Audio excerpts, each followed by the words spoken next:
नहीं, अमितोष तो बारिक आपको संक्षेप बोलना में चाहिए बात था। रखिए, उसके बाद में चलना विनीत जी के पास, उसके बाद में समझिए आपके पास में आ रहा हूं। हाँ, मैं कंप्लीट कर लूं आनंद जी।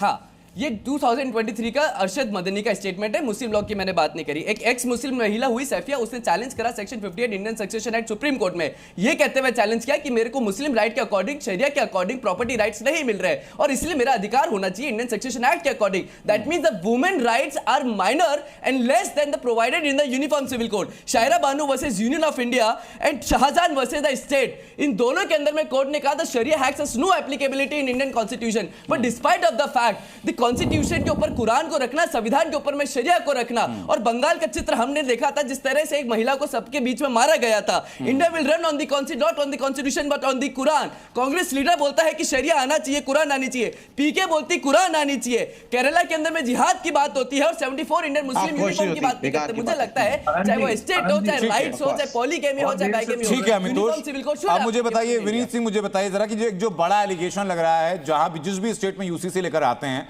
पहला एलिगेशन यही कि भाई ये ध्रुवीकरण की कोशिश है। आप जानबूझकर एक वर्ग को यकीन दिलाना चाहते हैं कि आप सिर्फ उनके साथ हैं, या फिर एक वर्ग को भड़काना चाहते हैं, उनको दबाना चाहते हैं। अनंत भाई, सभी को नमस्कार, गुड इवनिंग जी भाई। ये विडंबना ही तो है जो इंडिया लाइन जो संविधान की कॉपी लेके चलता है, जो संवैधानिक जो प्रावधान है उसको मानने से इनकार करता है। अभी जो हम लोग सुन रहे थे कि भाई शरीयत लॉ के अनुसार चलना चाहिए, जो एक मुस्लिम समुदाय है उसके अनुसार। जी भाई, जो ये लॉ निकल के आता है मिडिल ईस्ट से इवॉल्व होता है, वहां पे तो एज फॉर द शरीयत law eye for an eye and arm for an arm है। तो वो चीज अगर क्या देश में लागू कर दिया जाए, और देश में अगर लागू कर दिया जाए तो यहाँ पे हाँ बोलिए आप। उस समय आप कुछ क्राइम करते हैं, कुछ घटना घट जाती है, तो आप क्या कहते हैं इंडियन जुडिशियल सिस्टम के अनुसार उसका निष्पादन हो। तो भैया ये विडंबना ही तो है ना, ये दोगलापन क्यों? जी भाई, संविधान जो यहां पे है उसके अनुसार से ही देश में कानून चलेगा।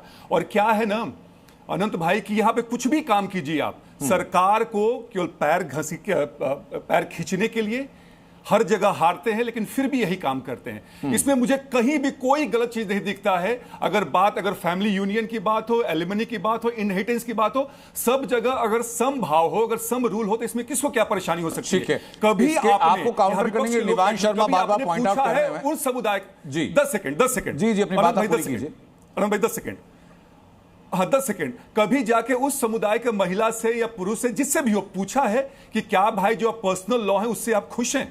अगर खुश है तो मुझे लेके आइए, मुझे दिखाइए। वहां कोई खुश नहीं है तो एक बार जो है, जो देश में कानून जो एज पर कॉन्स्टिट्यूशन है, संवैधानिक टर्म है, उसके अनुसार लागू होने दीजिए। कहीं किसी को कोई परेशानी नहीं होने वाली। लेकिन सर जो खुद को एक कौम का झंडा बरदार मानते हैं, वो लोग तो कह रहे हैं कि लोग खुश हैं ऐसे ही पर्सनल कानून से, यूसीसी नहीं आना चाहिए। मैं आ रहा हूं, मैं विवेक जी आ रहा हूं, लेकिन आप ही के विचारधारा को समर्थन करने वाले निवान शर्मा भी काफी देर से लगातार पॉइंट कर रहे हैं। निवान अपनी बात आप रखिए कि भाई हमने 5 से 6 अलग अलग जजमेंट सामने गिना दिए जहां कोर्ट ने कहा कि यूसीसी की जरूरत है। नहीं, एलजेपी से होकर के आए हैं। अरे जजमेंट एक सेकंड विवेक श्रीवास्तव जी, एक सेकंड, थोड़ा धैर्य माइनॉरिटी कम्युनिटी, थोड़ा धैर्य सर, थोड़ा धैर्य।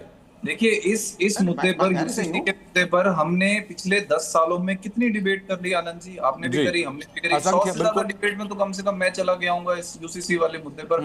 हम सब कुछ चर्चा कर चुके हैं। आज आप एक सर्वे करा दो और आज देश में जितने हिंदू हैं आप उनसे पूछ लो कि राम मंदिर में चंदा चोरी करने के बाद कितने प्रतिशत हिंदू ये नहीं, वो टॉपिक नहीं है ना निवान जी आज का, वो आज का टॉपिक नहीं है। उस मुद्दे पर पिछले 5-6 दिनों तक हमने लगातार चर्चा की।